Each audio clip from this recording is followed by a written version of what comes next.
morning sun glinted off the polished cars in the corporate parking lot, but under one of them, a black luxury sedan. A man knelt with trembling hands and haunted eyes. His name was Ethan Cole, a single father, mechanic by trade, and a man pushed to the edge. He glanced at the photo tucked into his wallet.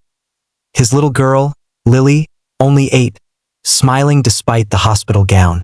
Her treatment bills had piled so high he could barely breathe. He tried everything: extra shifts, loans, selling his tools, but nothing could cover the surgery she needed next week. And that's when desperation whispered something unthinkable. If the CEO's car malfunctioned, and he happened to be nearby to fix it, maybe he could earn a bonus, or at least her gratitude. He didn't want to hurt anyone, he just wanted a chance. So, with shaking hands, Ethan loosened the brake line just enough to make it seem faulty. Then, guilt-ridden, he wiped his hands and walked away. Hours later, that same car sped down a winding mountain road. Behind the wheel sat Clara Reynolds, the youngest female CEO in the company's history. Tough, smart, but known for being distant, her success had come at the price of isolation. Her phone buzzed with emails as she rounded a curve, and then, suddenly, the brakes failed. Her heart pounded. The pedal hit the floor. Nothing. The car veered, tires screeching, smoke rising. She swerved wildly, finally crashing into a barrier, airbags exploding around her. Her head spun, but she was alive. Barely. And when she looked up, dazed and coughing through the smoke, she saw someone running toward her. Ethan, that he'd been working nearby, heard the screech and rushed to help before even realizing whose car it was. Without hesitation, he wrenched the door open, dragging her out just as the hood caught fire. "Are you okay?" he shouted. His hands burned, his face streaked with soot. Clara blinked through the chaos, trying to focus.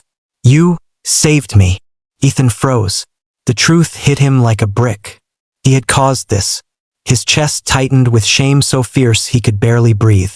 But before he could confess, Clara collapsed in his arms. Hours later, in the hospital, Clara woke up to the sound of quiet beeping and the sight of the same man sitting by her bed, his arm bandaged. "You stayed?" she asked weakly.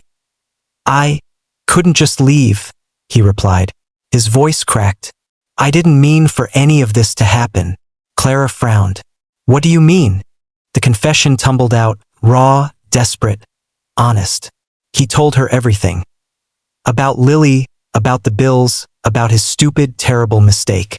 He expected security guards, handcuffs, hate. But when he finished, she just sat there, silent. Then, quietly, she said, "You risked your life to save mine." "I had to," he murmured, "even if I didn't deserve to." She looked away, eyes glistening. "You're right, you shouldn't have done what you did. But I understand why." The next day, Clara visited Lily in the children's ward. The sight of that little girl clutching a stuffed bear broke something open inside her. When she turned to Ethan, she said softly, "You don't owe me anything, but let me help her." Ethan stared, stunned. "I can't accept that." "It's not charity," Clara interrupted, her tone firm yet kind. "It's a second chance for both of us." Weeks later, Lily's surgery was a success. Ethan found himself working again, this time in Clara's company, leading a new initiative for employees in crisis. And though their paths had started in darkness, something unexpected had bloomed between them. Respect, forgiveness, and hope.